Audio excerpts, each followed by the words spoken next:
onto platelet disorders. A 20-year-old woman comes to the emergency department with epistaxis, nasal bleeding, and petechiae.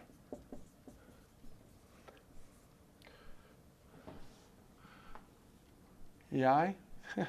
I can't spell. All right. Hey, only 14 years worth. 22-year-old woman comes with epistaxis and petechiae.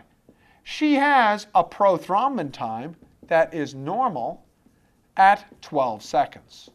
She has a PTT that is prolonged, elevated at 58 seconds.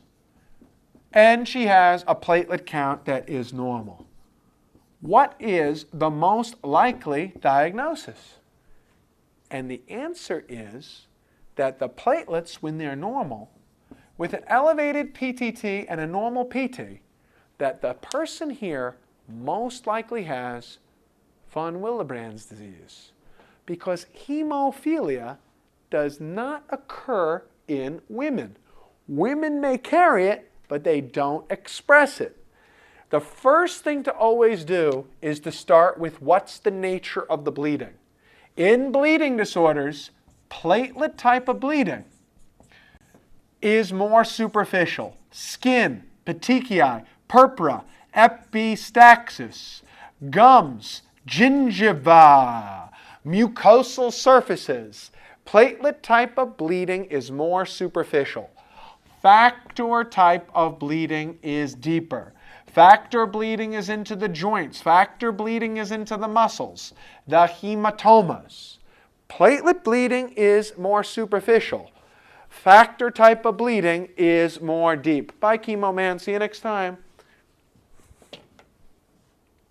So when you see a patient that has an elevated PTT and a normal PT, it can look like hemophilia.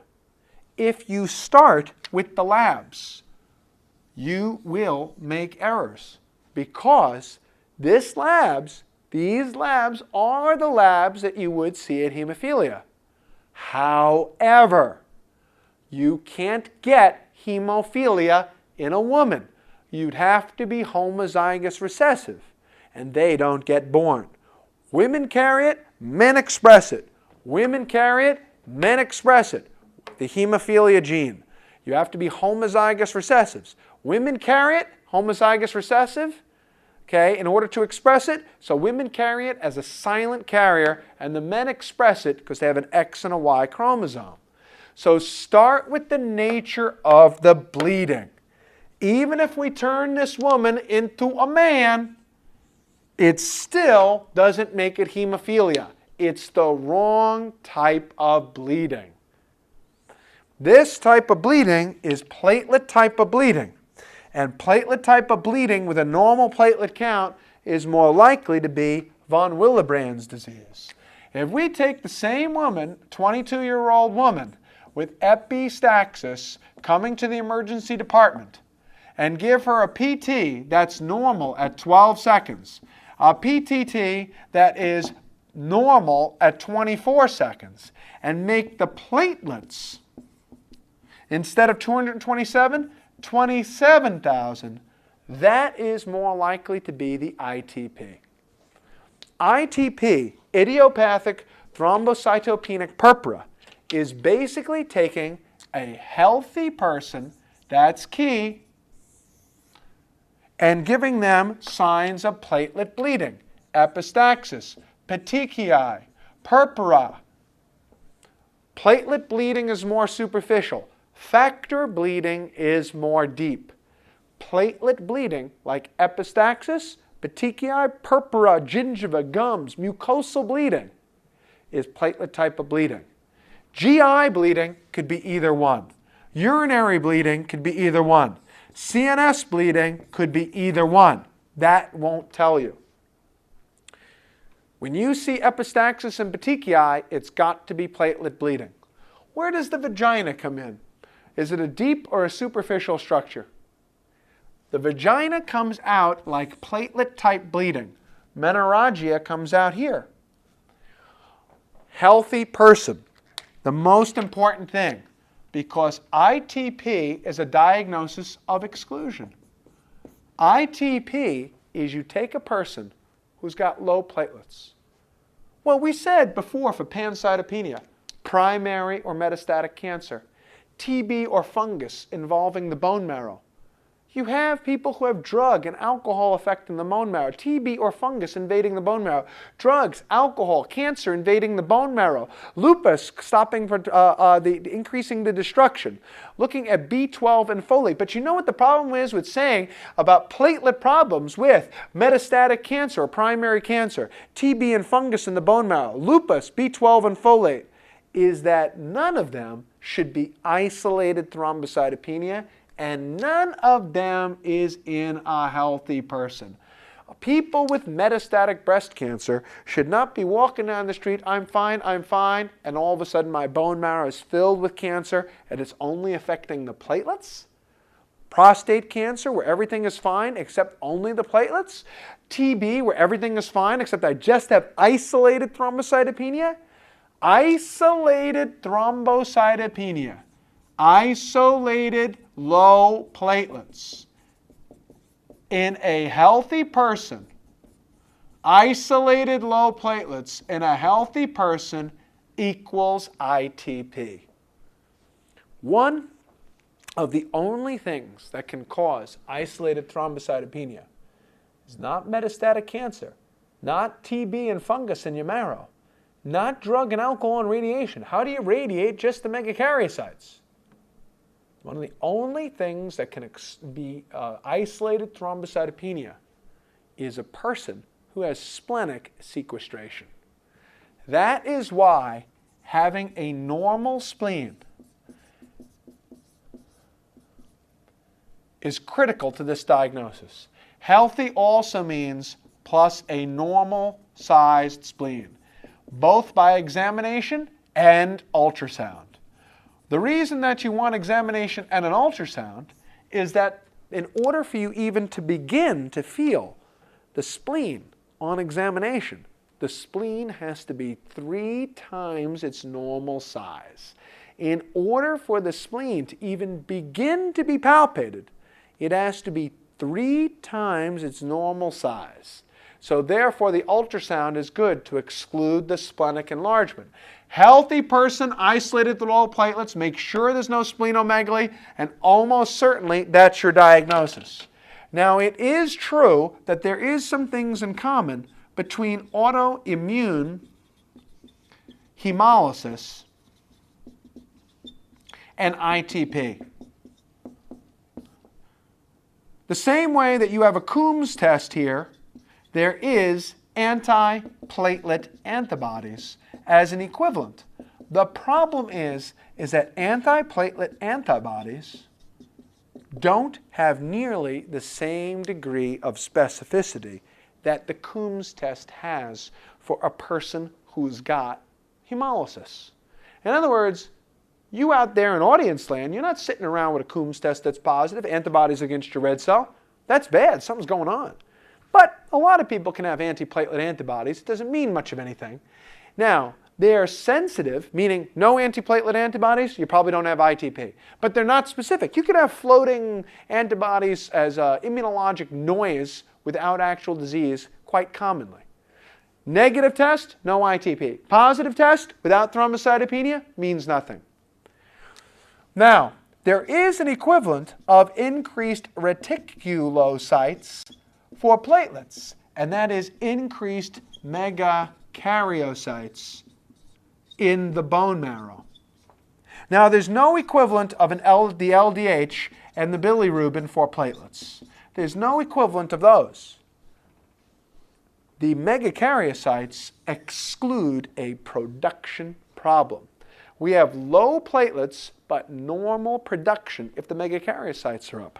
Now, the same way that you would treat Coombs positive hemolytic anemia with steroids, you will also treat ITP with steroids. A person comes with steroids, she's got epistaxis and petechiae, you got to treat her. You got to treat her. Why?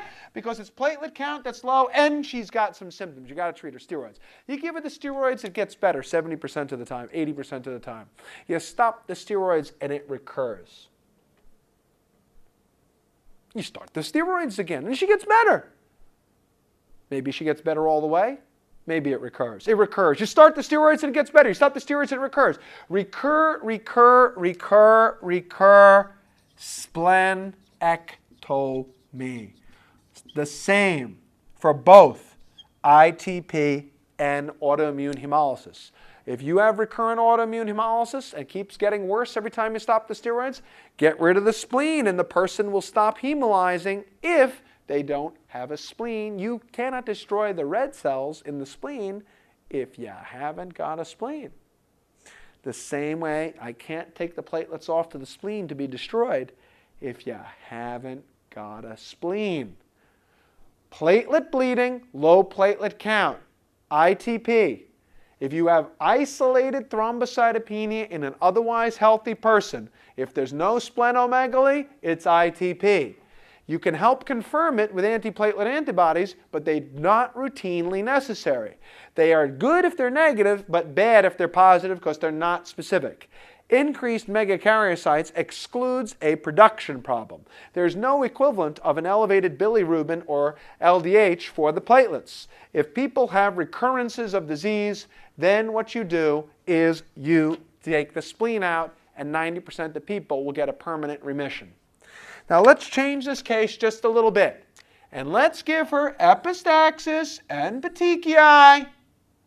And let's also give her melena, black tarry stools and hemorrhaging out her butt. Let's give her a subdural hematoma and bleeding in her brain, a subarachnoid hemorrhage, an epidural hematoma, subdural hematoma, melena, black tarry stool. She's pouring blood out of every orifice and heavy periods. What's the best initial therapy in the management of this patient? What is the best initial therapy in the management of a patient who's got life-threatening bleeding and 7,000 platelets? What do you do first to treat? The answer is intravenous immunoglobulins or RhoGAM. When you have life-threatening bleeding with ITP, intravenous immunoglobulins or RhoGAM, because this is the fastest way to raise the platelet count.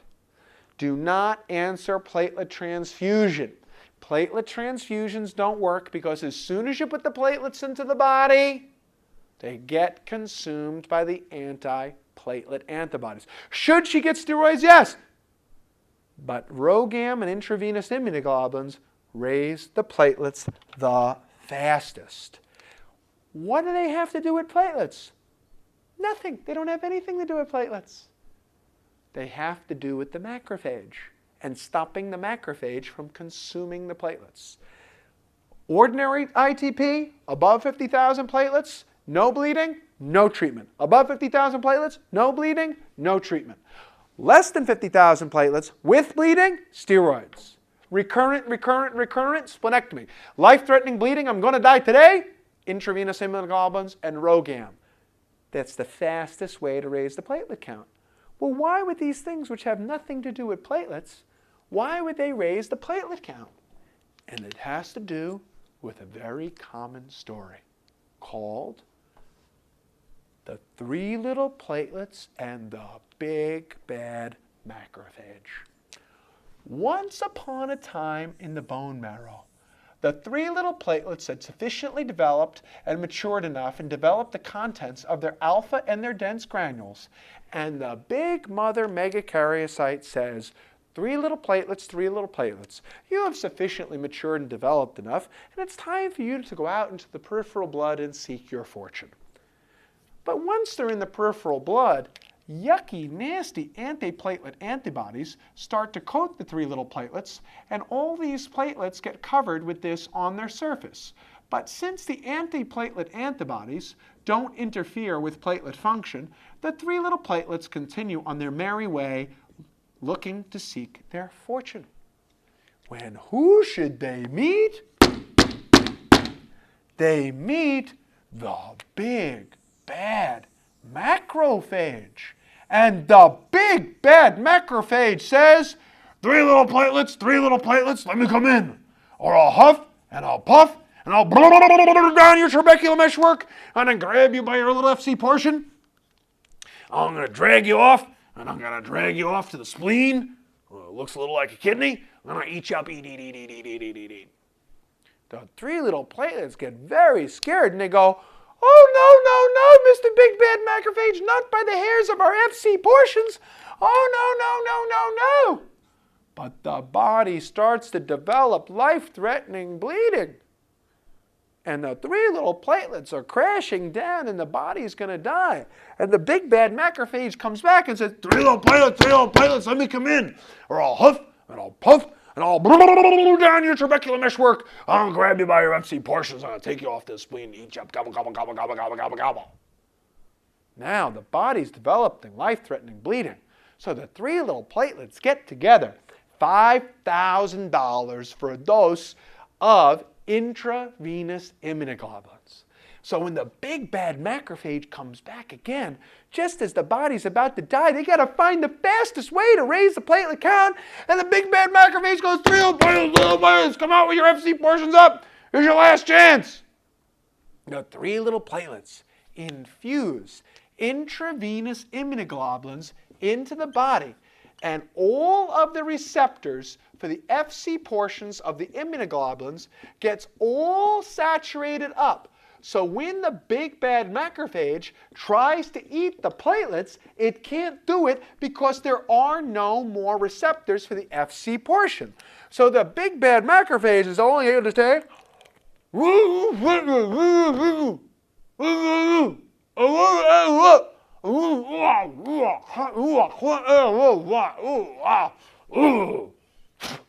and that's why RhoGAM and intravenous immunoglobulins is the fastest way to raise the platelet count. Our next case is a 26-year-old woman with a history of epistaxis and petechiae. Now, as we said before, the most important thing in the evaluation of a patient with the bleeding is to see what the type of the bleeding it is. Is the bleeding from the platelets? Is the bleeding from the factors? Let's try and see what type it is before we do the tests. If you start with the tests, you're going to make a mistake because the blood tests can be misleading. In other words, a person who has a prothrombin time that is normal and a PTT that is elevated at 58 seconds and normal platelets, this could be von Willebrand's disease. This could be the numbers for hemophilia. This could be the numbers for factor 11 and 12 deficiency. It could be all of those, and sometimes, in fact, even a lupus anticoagulant. Now, you start with the type of bleeding because of several things. Number one, a lupus anticoagulant gives no bleeding and, in fact, makes you clot. So the very first thing is, are you bleeding at all? A lupus anticoagulant causes you to clot. It's a cause of hypercoagulable states, also known as thrombophilia, because I love to thrombose. Thrombosis philos, for love of thrombosis. So the fact that the person is coming with epistaxis, petechiae, menorrhagia already indicates that just by knowing that there's bleeding, it can't be a lupus anticoagulant. Lupus anticoagulant, one of 2 types of antiphospholipid syndromes, does not make you bleed. It only makes you clot. It could be that someone has factor 11 or factor 12 deficiency. Now, I could say simply is that factor 11 and 12 deficiency are probably considered to be too complex to be on a step 2 level of examination. However, to be precise about it, for those of you trying to squeak out that 98th percentile, there's people looking at these things because you just want to pass. You don't need to know about these. There are people looking at these tapes in order to get a 99. Well, maybe. Factor XI deficiency causes very, very rare bleeding. It is more common in Ashkenazi Jews, and it causes rare bleeding. And rare meaning that means that when you get dropped out a window or you get cut, then you bleed with some form of unusual trauma or under conditions of duress. Factor XII deficiency never bleeds. It prolongs the PTT without making you bleed. So here we go from never bleeds, rare bleeding, and makes you clot. Here, factor XII deficiency doesn't bleed, but you don't clot. Here, you don't clot, but you do bleed. Here you clot and you never bleed. So there's something unique about each one of those. If you start with the lab tests, you will make a mistake. And remember that an elevated PTT and a normal PT with a normal platelet count, in fact, could be hemophilia, either A or B. Now, finally, we do have a person with bleeding. Why isn't she got hemophilia? Number one, because she is a congenital female. She has a lifelong history of femininity as opposed to adult onset femininity, which happens sometimes. So therefore, as a lifelong female, she cannot have hemophilia because women carry it, but men express it, and a woman carry it, but a man expresses it. Therefore, women do not express clinical hemophilia. They carry the gene, but they do not have clinical expression. So, hemophilia A and B. Number one, it's a female. All right, let's say we do the sex change operation. We do the addictomy, and we make her a man. And the man comes in with epistaxis and petechiae.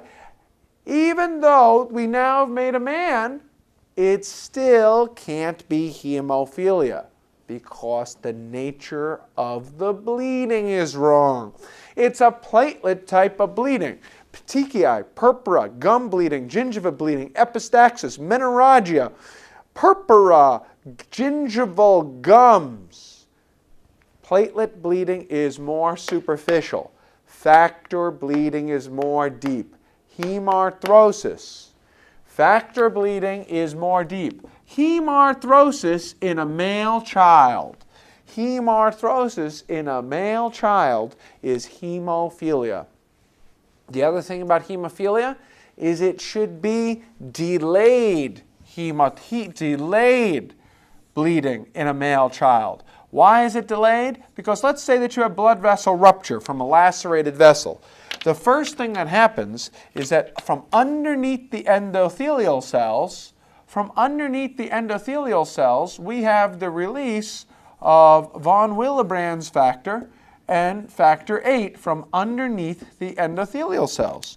From underneath the endothelial cells, we have the release of von Willebrand's factor and factor VIII from underneath those endothelial cells, and the von Willebrand's factor and factor VIII getting released from underneath the endothelial cells.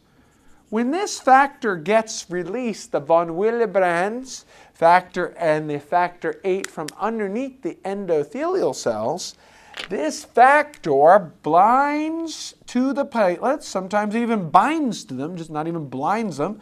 Blind platelet, I can't see. It binds to the platelets in order to allow the platelets to adhere to each other and to adhere to the endothelial lining. How is it that platelets stick together and platelets stick to the endothelial lining? And the answer is von Willebrand's factor is the glue. The platelet is the brick, and the von Willebrand factor is the mortar that holds the bricks together once you get cut. So the primary hemostatic plug is with platelets. The primary hemostatic plug is with platelets. That's why the child with hemophilia has delayed hemarthrosis, because the primary plug is with platelets. Now, the following day, those platelets will get washed away. The following day, there is a metalloproteinase that dissolves away von Willebrand's factor. When that metalloproteinase dissolves away the von Willebrand's factor, the platelets are released to float off into the bloodstream. Goodbye, Mr. Clot, goodbye. Now, when you have a deficiency of that metalloproteinase, and the platelets don't get washed away, what's that disease called? When you don't have that metalloproteinase to dissolve away the von Willebrand's factor, the platelets stay stuck. They clog up more. They clog up organs like your brain and your kidneys. When you don't have the metalloproteinase to dissolve away that platelet plaque, what happens is that red cells come steaming down the blood vessels. Red cells come steaming down the blood vessels to run into that. So the red cells are flying down the blood vessels, but you're deficient in that metalloproteinase that dissolves the von Willebrand's factor. And those red cells hit that platelet plug. They hit the strands of platelets because they haven't dissolved away. Clogs up your brain, stroke, kidney, renal failure, uremia, CNS, uremia. If you're deficient in that metalloproteinase, platelets don't dissolve away. Red cells hit them. You know, yeah, red cells hit some platelets. So what? Well, so what is if you live your life at the size of a red cell, which is 5 microns, 5 microns, well, micron is 1/1,000,000th of a meter. Micron. Millimeter is 1/1000th of a meter, and a micron is 1/1,000,000th of a meter. So if you take a millimeter and divide it into 1,000 parts, that's a micron. Take a millimeter is a very small, what I like to call my mini millimeter, my millimeter, my mini-me. 1 millimeter divided into 1,000 parts is a micron. This is only 5 microns, 5/1,000,000ths of a meter. That's tiny. Now you take that red cell, and he's shooting down the blood vessel. For the red cell, that is the equivalent of driving an automobile at 160 miles an hour. That's in a small arteriole. In a larger artery, like the radial artery, it's driving at 350 miles an hour. And in the aorta, the red cell is flying like you were flying outside the 747 across the Atlantic. It's the velocity of 700 miles an hour. That's what the velocity of is for a red cell. It lives at 5 microns in your aorta. 700 miles an hour. Even in a small arteriole, it's about 150 miles an hour. Now, these platelet strands, which do go like this. Oh, that guy should care about the platelet strand? Oh, so small. He's not going to do anything to me.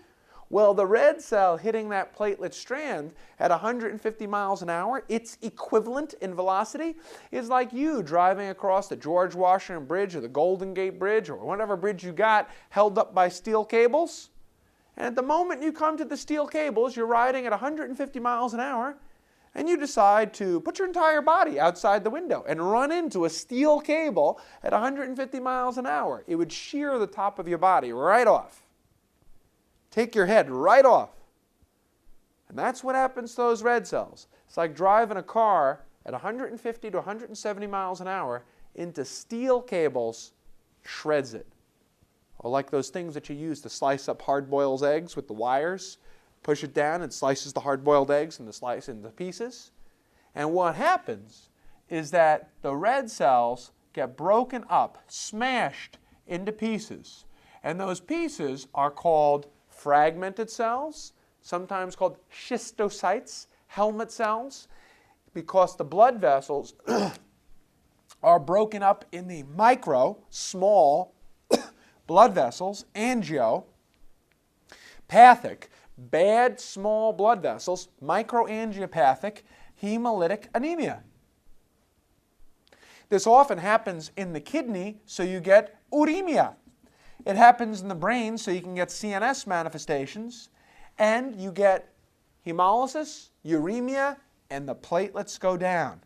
What's that disease? With hemolysis, platelets, hemolysis, uremia, the platelets go down. Sometimes you get 2 additional things for CNS and a fever. Those 3 things together, that is called the hemolytic uremic syndrome. Hemolytic uremic syndrome. You add on these other 2, that's TTP, thrombotic thrombocytopenic purpura.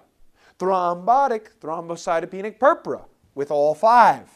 All 5 is thrombotic thrombocytopenic purpura, TTP. Just the 3 of those, hemolytic uremic syndrome. You mean TTP and HUS is like a deficiency in the enzyme that breaks up von Willebrand's factor? So without that enzyme, you get the red cells chopped up? Happens in the brain. Stroke happens in your kidney. Uremia consumes the platelets. Low platelets chops up those red cells. Microangiopathic hemolytic uremia. The treatment is plasmapheresis, because plasmapheresis replaces the enzymes in the blood that dissolve that metalloproteinase. Replaces the enzymes in the blood that dissolve the metalloproteinase. And if those enzymes are replaced, it melts away. You do plasmapheresis to replace the enzyme that dissolves away von Willebrand's factor. And when you do that, the platelets just simply wash away. By putting in the plasma that's new, it melts away those platelet plaques, and the red cells are able to float through, and you don't get the hemolysis anymore. Too much von Willebrand's, TTP, and hemolytic uremic syndrome. Too little von Willebrand's disease. TTP, the platelets stick too much. Von Willebrand's, the platelets stick too little. Why is hemophilia delayed bleeding in a male child?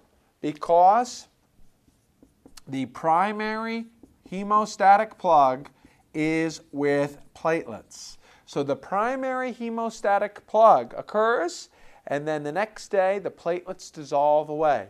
It gives a normal prothrombin time, a prolonged PTT, and platelets that are normal. If you start with the labs, you will get it wrong. Start with the type of bleeding. Listen to my song. You may be wondering at this point, do I take psychoactive medications? And the answer is no, I don't. This is just the way I am. If you could only see the inside of my nervous system. Woo, woo, woo, woo, woo. A lot of energy in there. It's all divine. Okay? So start with the nature of the bleeding. Delayed hemarthrosis? Oh, lupus anticoagulant.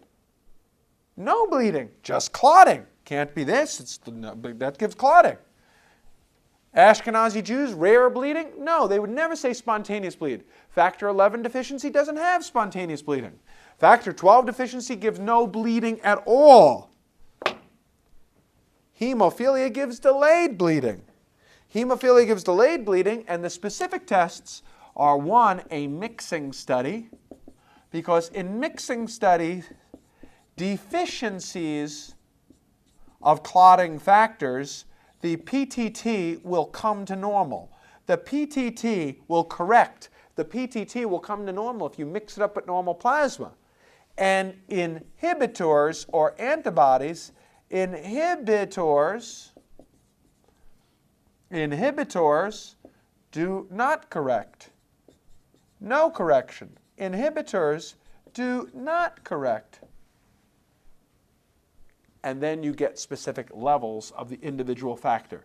Factor 8 or factor 9. There is no difference in the clinical presentation of factor 8 and 9 deficiency, delayed hemarthrosis. The reason that the hemarthrosis is delayed is because the primary hemostatic plug is with platelets, and then that platelet plug gets stabilized later that day in several hours the platelet plug gets stabilized by fibrin. And the fibrin, out of fibrinogen, is formed to stabilize that platelet plug the following day. And it stabilizes that platelet plug so that the platelets cannot fly away. Now, back to this person. Epistaxis petechiae, elevated PTT, normal PT. It's platelet type of bleeding, but it's a normal platelet count. It's a platelet type of bleeding with the normal platelet count. A platelet type of bleeding with the normal platelet count. Von Willebrand's disease. Platelet bleeding, normal count, von Willebrand's disease. Platelet bleeding, normal count, von Willebrand's disease. That's how you know. Lupus anticoagulant makes you clot. This is bleeding. Factor 12 never makes you bleed. This is bleeding. She didn't get dropped out a window. She had spontaneous bleeding. That's not factor 11 deficiency. She's not a male child. Not a male child. It's not a male child with delayed hemarthrosis. Ah, yes. So the first test to do when looking at platelet problems, there is the bleeding time. And the bleeding time means that we pump up a blood pressure cuff on the arm until those veins are big and juicy and plump. But not so much it occludes the arterial flow. We pump up the blood pressure cuff just enough to engorge the veins. And then we take razor blades and slice and slice. And then once you start bleeding, we time it. And watch how long you drip blood before the bleeding stops. The bleeding time. I slice and slice and see how long it takes you to stop bleeding. Must have been invented with someone with a borderline personality disorder. Self-mutilation. Well, I guess it's not self-mutilation if someone helps you do it, right? So bleeding time is prolonged. Why? Because it's a platelet type of bleeding with a normal platelet count. The platelets don't stick. Now, once you know the platelets don't stick, you have two choices. One, the level of von Willebrand factor is simply diminished. There's two different ways to have von Willebrand's disease. One is that the level is diminished. Two is that the level is normal, however, the function of it is diminished. The level of von Willebrand's factor is normal, but the function is diminished. It's there, but it doesn't work. How do I test to see if the von Willebrand's factor has a normal function? Ristocetin cofactor test. The ristocetin cofactor test. Ristocetin is acting as an artificial endothelial membrane. Ristocetin. Because I can't take endothelial cells and put it into a petri dish. So I take ristocetin, and if I have platelets and ristocetin, the platelets should stick to it. If the von Willebrand factor is working. So I put in ristocetin, and if there's aggregation, the von Willebrand's factor is working. If there's not aggregation, the von Willebrand's factor is not working. And the ristocetin test is a test for the function of von Willebrand's factor. It's a von Willebrand factor function test. Willebrand factor function test. And that's how we tell. Is the level down or is it a level normal and it doesn't function? Bleeding time tells me the platelets don't work. Well, platelets not working could be uremia. Platelets not working could be uremia. Platelets not working could be von Willebrand's disease. Platelets not working could be the rare disorders called Glanzmann's thrombasthenia, or one of my favorite, because it sounds like something to eat, which is Bernard-Soulier syndrome. Bernard-Soulier, oh, sounds like the sous chef at the plaza. Oh, I'd like to have some of that Bernard-Soulier sauce today. Yummy, yummy, yummy, tasty, tasty. Now, Glanzmann's thrombasthenia and Bernard-Soulier are two disorders of platelet function. And you go, oh man, Conrad, how do I know that this platelet dysfunction is not Bernard-Soulier? Now that you told me about it, I can't get out of my mind. It's like a fecalith in my circle of Willis. I'm trying to get it out, but it just won't come out of my brain. Well, there's several things. Only the von Willebrand's disease, von Willebrand's deficiency, gives you an elevated PTT. The PTT is prolonged in von Willebrand's disease only half the time. Okay. Well, how do I know it's not these other things? How do I know it's von Willebrand's? First of all, uremic patients tend to have on their blood tests, the thing that'll tell you it's a uremic patient is they have uremia. Well, how will I know it's uremia causing this? Because I have uremia. There's a markedly increased BUN and creatinine. It's never a diagnostic issue because it's the person who had the elevated BUN and creatinine. Well, Conrad, how do I know it's not the Glanzmann's and the Bernard-Soulier? Because if you take Glanzmann's syndrome, Glanzmann's thrombasthenia, and Bernard-Soulier syndrome, add them together and multiply it by 50, it's not as common as von Willebrand's disease. And besides that, you have von Willebrand factor level and aristocetin cofactor analysis. Okay, that's how you know. The treatment, by the way, for uremic-induced platelet dysfunction is desmopressin. The treatment for this is desmopressin. The treatment for this is desmopressin. The treatment for this is DDAVP, also known as desmopressin, also known as D-arginine vasopressin. Desmopressin, vasopressin, D-arginine vasopressin, DDAVP. Yep, it's 6 different ways of saying the same thing.